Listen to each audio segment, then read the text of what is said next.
Okay, let me quickly bring in Maxwell Pereira. Maxwell Pereira, if the police want, if the administration wants, the superintendent of police and the district magistrate, they can put an end to this. Don't you think so? Just hearing all this is, I mean, it's terribly shocking that in modern India, after 60 odd years of independence, that we still, succumb to these kind of superstitions and live alongside, these kind of atrocities. We tolerate them. And it is shocking that the police are not taking cognizance of this, or the police are just closing their eyes, thinking that they can do nothing about it, treating it as a cultural, practice.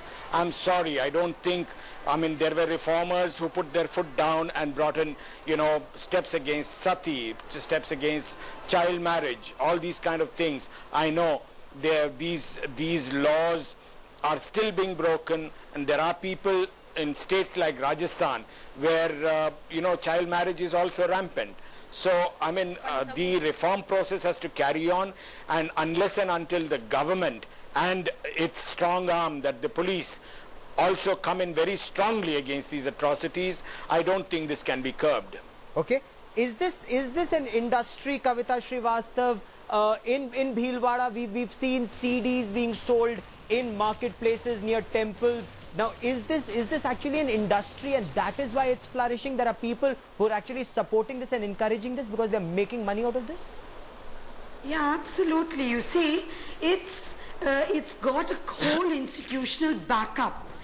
And, it begins, number one. See, let me tell you, when a woman's land, when a woman has to be dispossessed, she is declared a darkan and a witch, and then all this, there are these institutions like this temple, there are the exorcists who participate in it openly, and the police which conducts a blind eye. This particular temple has been brought into the notice of everybody knows about it. The Women's Commission, the State Women's Commission in 2005 took a very serious stand. They prepared a draft law where they brought in all the, where the IPC sections could not go, they brought in those dimensions and gave a comprehensive law to the government. Since 2005, I'm sorry, for the BJP government it was a non-issue, for the present government also. Just 10 days ago, we met the Chief Minister, and I once again urged with him that please do something about this law. But I also want to draw your attention to something else. Please remember, the witch hunting happens when children die. It is connected to deaths of children. Now you see, it's not merely a superstition.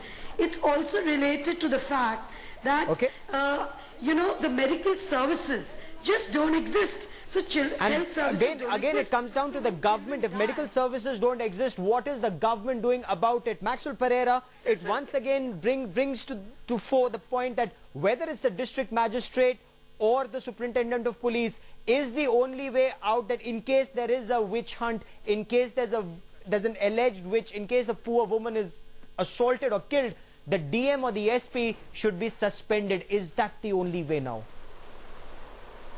I think there is something in what Ms. Kavita Srivastav said. The point about when children die, or when there is a property issue involved, when somebody has to inherit property and somebody is, the woman is declared a darkan, and things happen.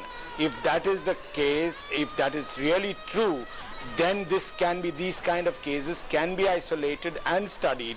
It is incumbent on the state government, it is incumbent on the district magistrate and the superintendent of police to identify such cases and go after these blackguards, go after these people. Why the bloody hell are these things being tolerated by them? I think there is every reason for them to, 15,000 cases, reported cases, only 1% brought in for prosecution. Clearly here the government is to be blamed. Absolutely shocking. Absolutely shocking.